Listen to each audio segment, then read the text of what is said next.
अस्सलामुअलैकुम my YouTube family, कैसे हैं आप सब। उम्मीद करती हूँ आप सब ठीक ठाक होंगे, खैरियत से होंगे।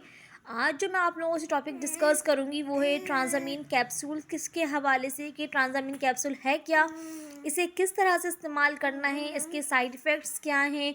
तो इस वीडियो को एंड तक देखिएगा और जो मेरे चैनल पर न्यू है काइंडली मेरे चैनल को सब्सक्राइब कर दीजिए और इस वीडियो को ज़्यादा से ज़्यादा शेयर कीजिए, लाइक कीजिए।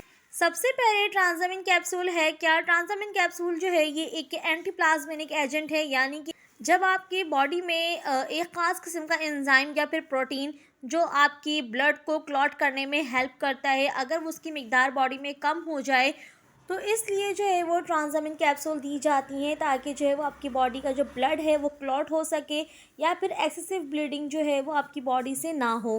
ट्रांजामिन कैप्सूल्स का जो फार्मूला है वो है ट्रांजामिक एसिड, और इसे जो है वो 250 और 500 mg में मौजूद है ये, और पर पैक पे ये 20 कैप्सूल्स होते हैं। अब देख लेते हैं कि इसे किस पर्पज़ के लिए जो है वो इस्तेमाल किया जाता है। तो ये जो है वो अगर आपको बहुत ज़्यादा हैवी ब्लीडिंग हो रही है ड्यूरिंग पीरियड्स, तो इसे जो है वो इस्तेमाल किया जाता है ताकि जो है वो एक्सेसिव ब्लीडिंग को जो है वो रोका जा सके। इसके अलावा ये पोस्टपार्टम हेमरेज के लिए भी इस्तेमाल होता है, यानी कि अगर डिलीवरी के बाद अगर मुस्तकिल ब्लड जो है वो जारी है 40 डेज़ के बाद भी, या फिर 40 डेज़ से पहले भी अगर एक्सेसिव ब्लीडिंग हो रही है, तो उसके लिए भी ट्रांजामिन कैप्सूल्स दी जाती हैं।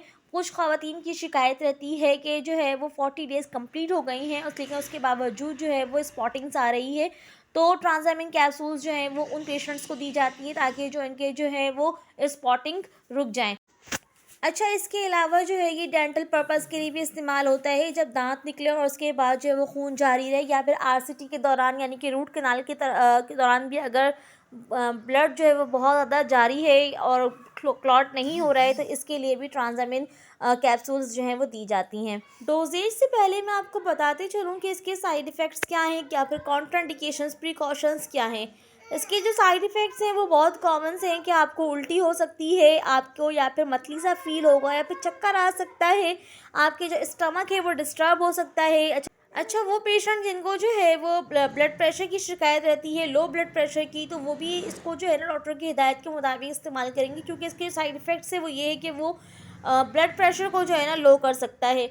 अच्छा, इसके अलावा वो ख़वातीन जो हमल में हैं वो इसका इस्तेमाल नहीं करेंगी, और साथ साथ जो है वो दूध पिलाने वाली माएँ जो हैं वो भी इसका इस्तेमाल नहीं करेंगी। अगर मैं इसकी कॉन्ट्राइंडिकेशंस या फिर प्रिकॉशंस की बात करूं, तो फिर वो लोग जिनको जो है जिनकी हिस्ट्री रही है पीछे गुर्दे के मसाइल के, या फिर उनको सीज़र का मसला रहा हो, यानी कि झटके का मसला रहा हो, तो वो लोग जो है ना इसका इस्तेमाल डॉक्टर की हिदायत के मुताबिक करेंगे। इसके अलावा वो पेशेंट जो पहले जो है वो इनकी हिस्ट्री रही हो कि उनके जो वेंस में जो है वो खून क्लॉट्स हुए हों, तो वो भी इसका इस्तेमाल जो है वो डॉक्टर की हिदायत के मुताबिक करेंगे। ये जो है इसके प्रिकॉशंस थे और कॉन्ट्राइंडिकेशंस और साइड इफ़ेक्ट्स थी। अब बात करते हैं इसकी डोजेज की, इसे किस तरह से लेना है।